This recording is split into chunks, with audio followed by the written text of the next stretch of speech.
You'll see in this trade that I don't rely on hype, news, or a dozen indicators. My strategy is simple. My strategy cuts through all that with a simple set of rules.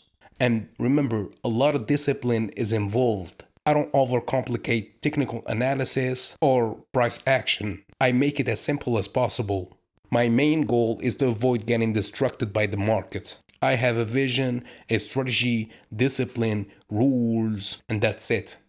Yeah, so if you want to learn my strategy, the first episode is free at learnthestrategy.com/free. Link in the description or in the bio.